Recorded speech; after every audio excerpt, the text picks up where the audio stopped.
Oi, gente, Thiago Melo, coordenador pedagógico, e como combinado, a gente vai conversar hoje mais um pouquinho. Quero saber de vocês como é feito o planejamento pedagógico anual na escola em que você trabalha. É uma escola pública ou uma escola da rede privada?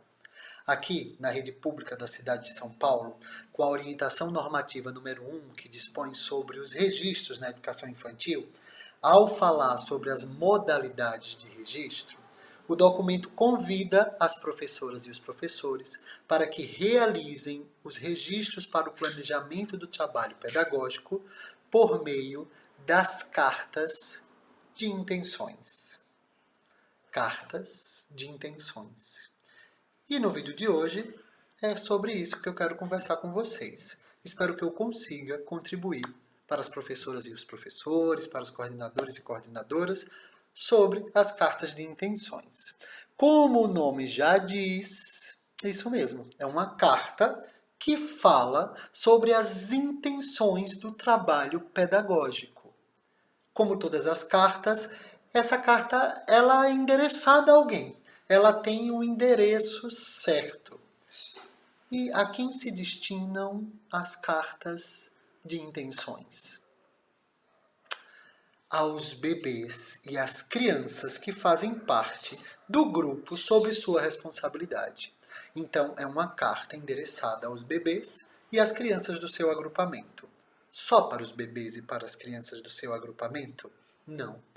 Para e com os familiares desses bebês, para e com os seus colegas de trabalho, as educadoras e educadores, para e com a equipe gestora da sua unidade. E isso é um ponto muito importante que a gente precisa focar. Lembra que antes nós realizávamos um planejamento, logo no começo do ano, sem que nós conhecêssemos as crianças que iríamos ser responsáveis por elas durante o ano? Lembra que esse planejamento era entregue à coordenação, que nos dava uma devolutiva, isso aqui tá bom, isso aqui não? Agora, as cartas de intenções, elas levam em consideração quem são esses bebês e quem são essas crianças. Ou seja, a gente primeiro conhece os bebês, as crianças, os seus familiares, os nossos colegas de trabalho, o PPP da unidade, as concepções que estão ali envolvidas, para que só depois a gente escrever sobre essas cartas de intenções. A orientação normativa nos oferece uma dica muito preciosa sobre como escrever as cartas de intenções. Porque ela vai nos dizer que a carta de intenções é a possibilidade mais adequada para o planejamento semestral, anual, do trabalho da professora e do professor na perspectiva da pedagogia da infância. E o que seria a pedagogia da infância?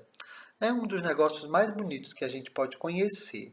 É uma pedagogia que se caracteriza pela escuta e pelo diálogo, que reconhece a criança como um sujeito agente do processo educativo. Uma pedagogia que deseja o envolvimento das crianças, das suas famílias, dos docentes, no desenvolvimento e nas aprendizagens dos bebês e das crianças. É uma pedagogia que respeita as culturas infantis, que sabe que cada criança tem sua identidade, características e que, portanto, todas precisam ter garantido o direito de exercer toda a sua potencialidade, todo o seu desenvolvimento e todas as suas aprendizagens. Ou seja, muda a concepção de criança e de infância. Ela corresponde a esse paradigma, esse novo paradigma, essa nova percepção sobre o que é ser criança, bebê, e sobre o que são as infâncias. Dito isso, a gente não planeja para quem a gente não conhece, para quem a gente não está se relacionando.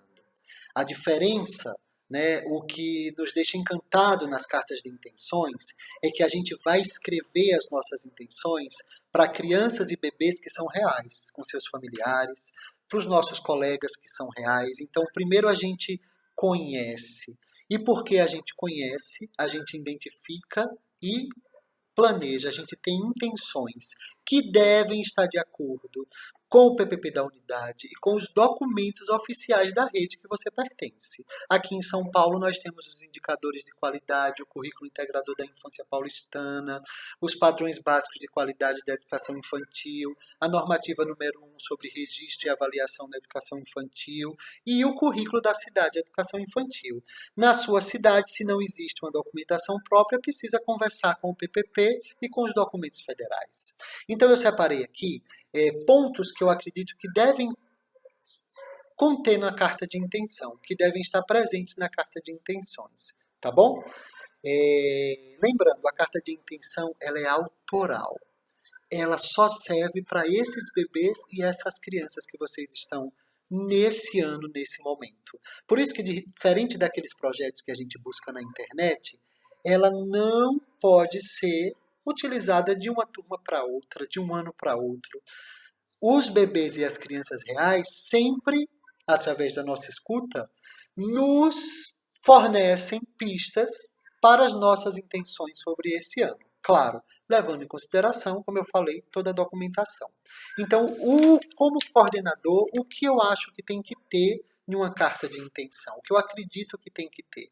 Precisa ter como se dará o acolhimento desses bebês e dessas crianças e das suas famílias, como se dará a aproximação com essas famílias, como o tempo será planejado para trazer conforto para os bebês e para as crianças, como as materialidades serão ofertadas para contribuir com as pesquisas dos bebês e das crianças, como os espaços vão ser pensados para que sejam aconchegantes e ao mesmo tempo desafiadores. Na construção das identidades dos bebês e das crianças, com essa formação permanente com as famílias, como será a nossa contribuição para as práticas promotoras de igualdade racial, de gênero e para a educação inclusiva, né, para a educação especial na perspectiva da educação inclusiva. Como as linguagens vão contribuir para que os bebês e as crianças se apropriem dela, inclusive para expressar suas emoções. Como as interações serão pensadas entre os bebês e as crianças maiores, entre os bebês e os adultos, como as interações vão permear tudo isso que a gente tem conversado. Como se dará a comunicação do nosso trabalho, através de murais, através de imagens, de filmagens, como serão os registros, né, e o acompanhamento e a avaliação de todo esse processo. Faremos diários de bordo, relatórios descritivos, portfólios individuais e coletivos, ou seja, aqui em São Paulo, os documentos nos dizem que precisamos ter o relatório descritivo. Então, não pode ter na minha carta de intenção algo diferente disso. Consigo me comunicar com vocês? Então, tudo isso compõe uma carta de intenção. E o que é mais maravilhoso nessa carta de intenções? Ela é flexível.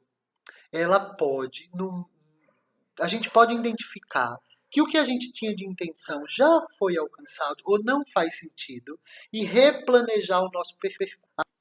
Lembrando que os projetos eles vão nascer da interação dos bebês e as crianças com as minhas intenções. Os bebês e as crianças vão nos dar pistas sobre quais projetos vão surgir no nosso caminho. Então, o projeto ele não nasce antes das intenções. Os projetos eles nascem durante a execução das minhas intenções. Eu vou deixar um canal da SME com 2 vídeos sobre cartas de intenções, vídeos maiores, mais extensos, mas muito bem explicados para contribuir aí sobre a carta de intenções com vocês, tá bom? Quem gostou, envia para aquela amiga e para aquele amigo. E, por favor, deixem suas dúvidas e perguntas para que eu possa continuar contribuindo com o trabalho de vocês. Um grande beijo e até o nosso próximo encontro.